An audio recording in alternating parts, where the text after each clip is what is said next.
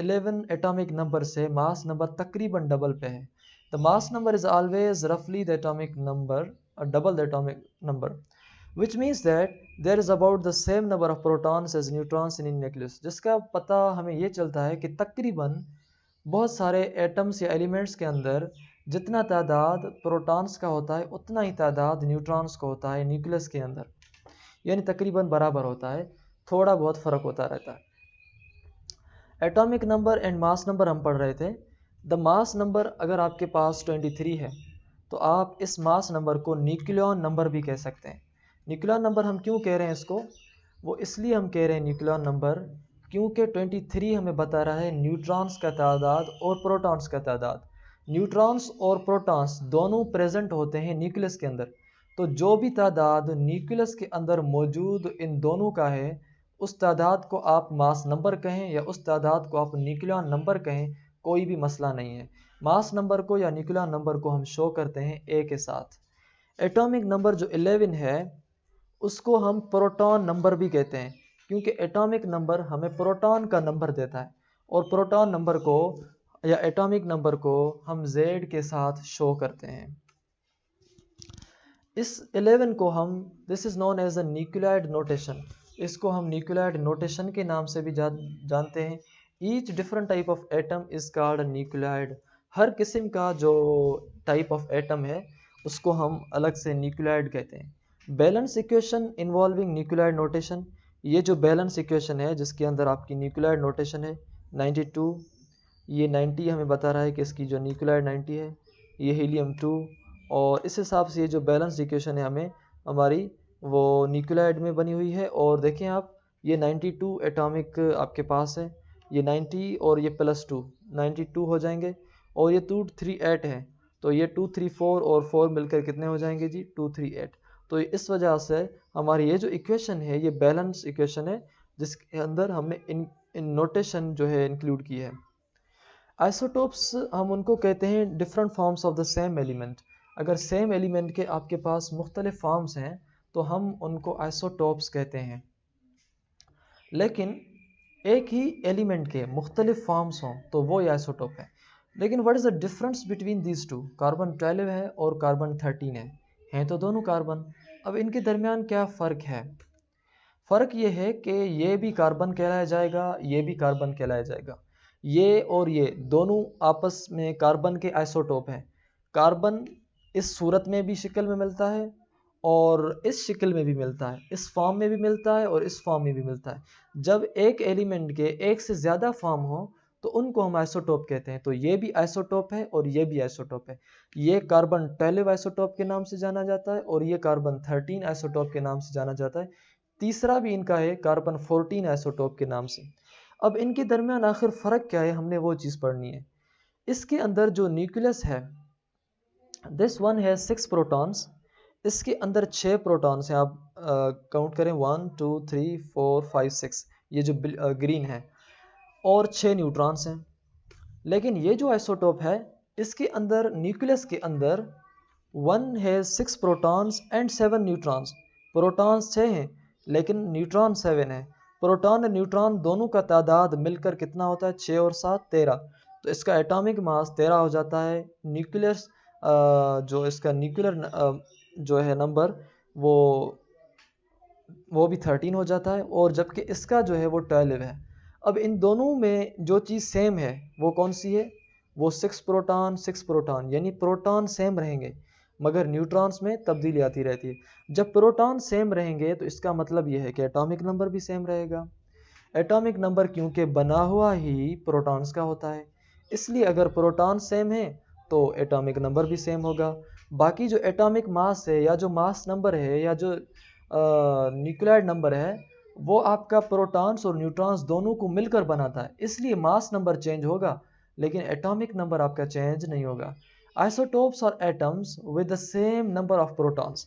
Isotopes atom वो atoms हैं जो सेम नंबर ऑफ प्रोटॉन्स हैं मगर उनको डिफरेंट नंबर ऑफ न्यूट्रॉन्स होते हैं.